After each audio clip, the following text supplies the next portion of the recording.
Hey everyone, welcome back to my channel. If you're new here, my name is Joel. I'm now a third semester nursing student at Imperial Valley College. And for today's video, it's going to be why I do not like to use the Pomodoro technique for 25 to 30 minutes. Now, before I say my opinion, I'm just going to say first the research of what has been done and what the results show. Now, the first thing you guys can look at like the Pomodoro technique research papers and things like that, but I'm just going to give you a summary, but you guys want to look it up by all means. But pretty much the spasm of someone's attention is 25 to 30 minutes. So that's why the Pomodoro technique is made. Because if we look at it like a curve, your attention spasm is all the way at the top. So as time goes by, it's going to be declining little by little. And after the 25 to 30 minute mark, everything that you review after that time is really not going to be absorbed by your brain because it's losing a lot of attention. So the best time to teach your brain something is in the first 25 to 30 minutes. However, when you take a break, you will put your attention spasm back at 100% again. So if it's declining from 25 to 30 minutes and you take a 5-minute break, by the time that you do your studying again, your second study session is going to be back at 100%. So you guys can review more stuff or whatever, and then when that time is up, then you guys take your 5-minute break and again go to your 100% attention spasm. So that's why the Pomodoro technique is really efficient, because you're able to do a lot of studying with breaks, and we do have in our mind that, oh, I'm just going to study for 2 hours straight.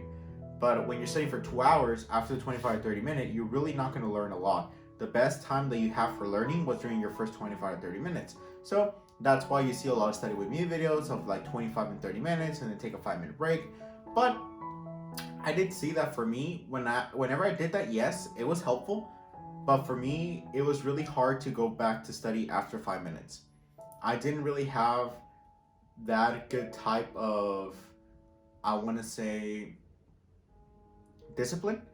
Because if I'm being completely honest, if I'm studying and I take a break, it's going to be harder for me to go back to studying.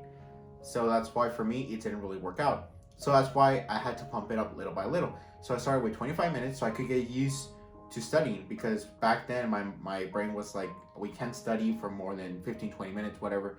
So I went little by little. I went 20-25 minutes, I went 30 minutes, and then 35 minutes, and then 40 minutes, and then 45 minutes. So I began to increase my mind's attention little by little. Just like when you're going to the gym, you're not going to go and lift like the 30-pound dumbbell. Like, you first probably have to go with the 10s, 15s, 20, 25, 30. It's progressive overload. And it's the same thing here. I'm not expecting for you guys to do a study with me session of 50 minutes just right off the bat, because you're probably not going to get used by it.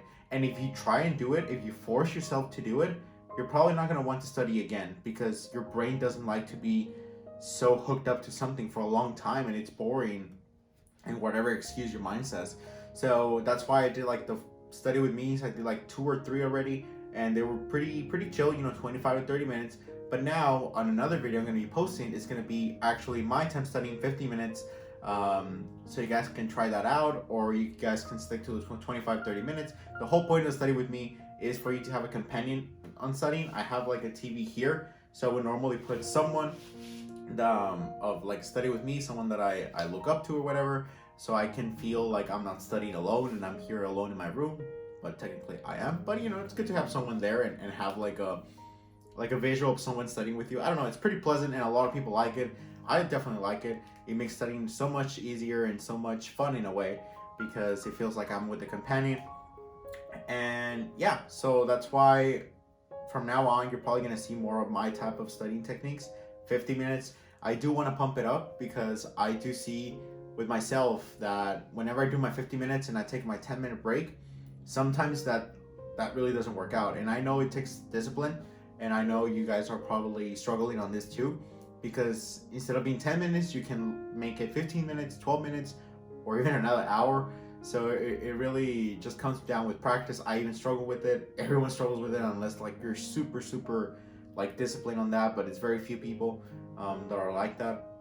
So do not be ashamed by it. It just takes practice. Just like whenever you're going to the gym, sometimes there's days that you don't want to go and you don't go, but then there's some other days that you go every single day and things like that. So it's all about consistency and just remember what you have to do. And yeah, so that's it for the end of this video. I just wanted to let you guys know the reason why the Pomodoro technique is used, why it's 25-30 minutes most of them, and why I'm doing this type of Pomodoro sessions with 50 minutes, so it doesn't seem a little weird. So yeah, that's pretty much the end of this video. Thank you so much guys for watching, and I'll see you guys until the next video. Bye bye.